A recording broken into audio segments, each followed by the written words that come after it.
Shema Yisrael, Adonai Eloheinu, Adonai Echad. Boys, sit down, please. Markel, Yeshivath, please. Let's go, boys. Eliran, boys, come on, quickly. Bezat Hashem, Kedarkeinu Bakodesh, as our custom, to go after Arvit, Nathaniel. Sit next to me, please, boys. Come. Maor, let's go. We do after Arvit. We go a few minutes of the Aliyah of that day. So today is not Aleph. Today is the first Aliyah. So someone asked about the new year. What new year? We had a new year. Today, you had a new year that the whole world was judged. Shh. Gentlemen, the world is busy with garbage.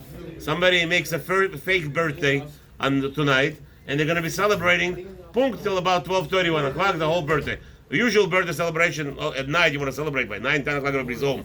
But this guy's all of a sudden somehow thinking they're tricking the whole world. And let's say somebody's birthday dice fall on the 31st at night, just because of Marita Ayin and just because of all the suspicions, you don't make it. You be of course not. Chas v'shalom. Marita Ayin. You're gonna say, "Oh, these guys are making stuff." I'm telling you right now, I don't know the guy. I know him. He's making it up. This is the thing. All of a sudden, his birthday is on and a punkt like this, right? Come on. We're not. Again, Kol Yisrael ksharim him, but we have to be reality. These people came from Russia. All their lives, they're busy with this holiday. You don't understand? The whole year, I didn't have candy. When I was growing up, no candy.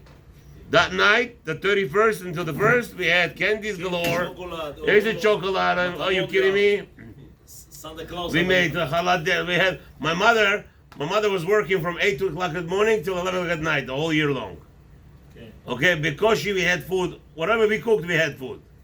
Okay, all of a sudden, this day, this is old Russia. They think it's the whole world. This day is the most ridiculous thing to get drunk and some crazy guy in our community sending out fire. Okay, somebody may say fire rockets in our community. They should put him in jail. He's a criminal. My house got burned on this day. In Russia, somebody did the fireworks. Boom, the firework fell on my house. Yeah, somebody in Maple Ridge is doing it. Crazy people. Lo says that they should put him in jail. I don't care who you are. You can't do that. It's dangerous. In America, it's more dangerous in America because the more fireworks. Asur. Asur residential area. You could burn people's houses. Yeah, I've seen videos. Of course. It's Asur, but American law says you're not allowed. So why the police don't come? Why? Because the police don't care about the law. That's the way. That's the answer. Bottom line. The Shemot. הם יבואו, אם יש להם זמן יבואו ויעצרו וגם ישים אותם בבית כלא, אסור. It's a residential area, you're not allowed to do that. אוקיי, חבר'ה, ואלה שמות בני ישראל הבאים מצרימה את יעקב איש וביתו באו. So we're going to start this aliyah starts with the Sofer Shemot. What is Shemot? Everybody falsely translating word Exodus. Shemot does not mean Exodus. It's not a book of Exodus. Okay? Shemot really means, it is actually Sefer of Geulah in respect to, in its own right that it's telling us the whole cultivation, how the Geulah happened, how the redemption occurred, but the name of the Sefer itself, if you literally translate the 5 books of Moses, this is Sefer Shemot, which relates to names. What are we enumerating the names for here? Again, something that the Rashi is going to tell us many times over. Any times the Shvatim are being mentioned, Hashem loves to count stars. And not just Shvatim, just like we see in this parasha, Sefer Bamidbar, we're going to see also, that also again the names are being enumerated. What names? The names of Hashem's angels. Hashem's like stars. We are like Hashem's stars in this world. Like you know, you have a movie. You ever seen a movie? I'm sure.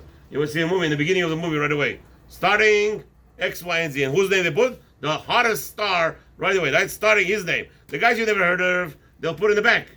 But the guys that everybody wants to sell, the ones that's selling the movie, Arnold Schwarzenegger. That'll be like big name. The name of the movie, I don't know, I'm talking back to you, 20-something, Total Rico, or Commando. Right? The name Commando was written smaller than the letters of Schwarzenegger's name. Why? Because that's what you're selling. Lavdi. So same too. HaKadosh Baruch Hu is doing the same thing to us. Every time he talks about Am Israel, he talks to us with the names. Because it's mamash, that's what's important in his eyes. And Hashem is, again, enumerating all the names, and something strange happens. A new king arises that never knew Yosef. So there's a whole big machloket. Did he knew Yosef? Did he cheat? Did he lie? He didn't know Yosef? However you look at it, either way, he was a fakester. Even a new king. Let's say it was a new king. He never saw Yosef. But come on, the whole Egypt is dependent on, like let's say here, President Obama, he became a president. However, whatever the rules are, he forgot George Bush. Imagine yourself. Oh, there's no George Washington. What do you mean there's no George Washington? George Washington was the first, as a founding father of America. Yosef Atzadik built the whole Egypt. Egypt was because of Yosef. And this guy saying, I don't know who Yosef is. So obviously, there was a faking over there going on. What did he determine? He determined that the Jewish nation in this Aliyah, there are too many of them, and they're going to throw us out. So how did he didn't say that they're going to escape. In reality, the Jews were already starting to work. Even at Yosef's time. The Midrash says, even at Yosef's time when he was king, Pharaoh already knew how to cultivate Jews into working in the industries. But Yosef couldn't, it was not a big deal because everybody was working together. The Egyptians, the Jews, everybody was working together, so Yosef didn't say anything. But then Pharaoh changed his mind. So how did he change his mind? How did he play the trick with the Egyptians? He didn't tell the Egyptians that they're going to leave us. He said opposite. He said they're going to grow and throw us out. You hear? That's the what's his name? Like today in America, the white people are fighting. What are they fighting? Everybody's taking us over. So that's how Pharaoh also did it. And in the end, he won the whole nation. How you have everybody, Hare, Goim know what Yosef was, what he did for them. They're not fools. And they were afraid to start up with Yosef, right? What do you say? Was this like it happened in Germany? Is it the same exactly happened in Germany? No. I think that over there, the problem was Germany was a little bit more advanced than all the other countries. When in Europe, no Jew was allowed to work. Germany, I believe, in the 1800s, 1860s or something, was the first country that allowed German Jews to make business. Till about that time, says Rabbi Marcus, he says that Jews were prohibited to make any business in Europe, but Germany was the first one that allowed Jews to become business owners. From there, maybe that's what tricked the Jews thinking that they're friends. Maybe, and they get put down a lot of guard. And unfortunately, what happened. Okay, but anyway, same thing here. Pharaoh is taking advance. He's advancing and he's tricking the Jews. More than that, he decided to kill boys of all the Jewish kids. Why? Because he was told here in this Parshat, in the Aliyah, already discussing that there's going to be a Mashiach, there's going to be a Mashiach, Moshe Rabbeinu, the Redeemer. He's going to be born to the Jewish mother. And Pharaoh commanded who? He commanded Yocheved and Shifra Pua, which we know that it's to be Yocheved and Miriam, that he told them there's a trick. The Gemara told us, what was the trick?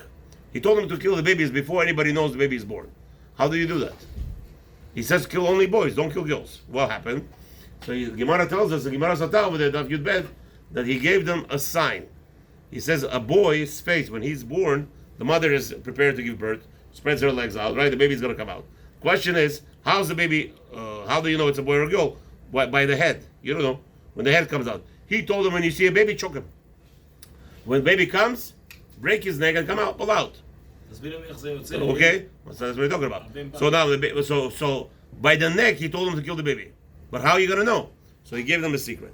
If a girl, when a girl is born, she's always facing up to Shemaim.